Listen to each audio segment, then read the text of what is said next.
প্রথম আলোর অডিও সংবাদে স্বাগত। মেহেদী হাসান জানিয়ে দিচ্ছি দিনের গুরুত্বপূর্ণ খবরগুলো।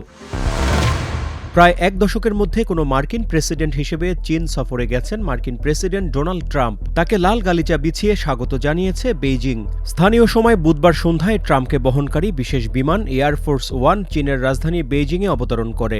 এরপর ট্রাম্পকে উষ্ণ অভ্যর্থনা জানান চীনের ভাইস প্রেসিডেন্ট হান জেং সহ অন্যান্য গণ্যমান্য ব্যক্তিরা।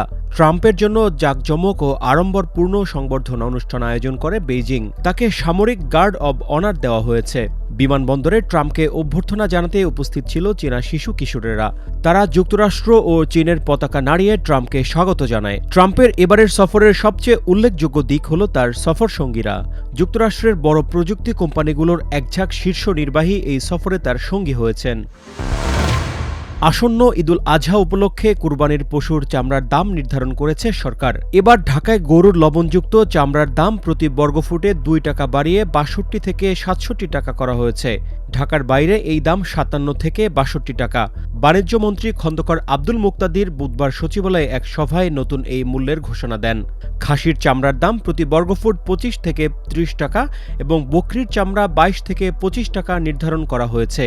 চামড়া সংরক্ষণ নিশ্চিত করতে সরকার 17 কোটি 60 লাখ টাকার লবণ বিনামূল্যে দেবে। প্রতিটি উপজেলার প্রশাসন স্থানীয় ধর্মীয় প্রতিষ্ঠানগুলোকে চামড়া সংরক্ষণের উপর প্রয়োজনীয় প্রশিক্ষণ দেবে বলে জানিয়েছেন মন্ত্রী। দেশে হাম ও হামের উপসর্গ নিয়ে গত 24 ঘণ্টায় আরও 8 শিশুর মৃত্যু হয়েছে। এর মধ্যে বরিশালে একজন হাম শনাক্ত হয়ে এবং বাকি 7 জন উপসর্গ নিয়ে মারা গেছে। বুধবার স্বাস্থ্য অধিদপ্তরের প্রতিবেদনে জানানো হয়, গত 25 মার্চ থেকে এ পর্যন্ত দেশে এই রোগে মোট 432 শিশুর মৃত্যু হয়েছে।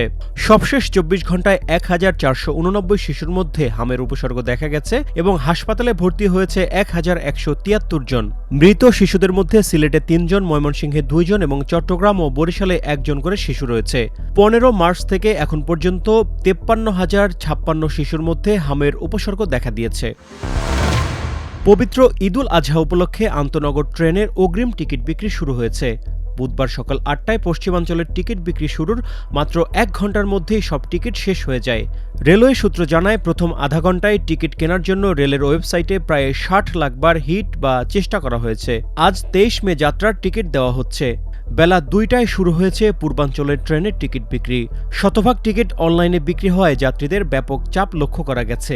এদিকে ঈদ উপলক্ষে এবার 10টি বিশেষ যাত্রীবাহী ট্রেন এবং কোরবানির পশু পরিবহনের জন্য 22 ও 23 মে ক্যাটল স্পেশাল ট্রেন চালানো হবে।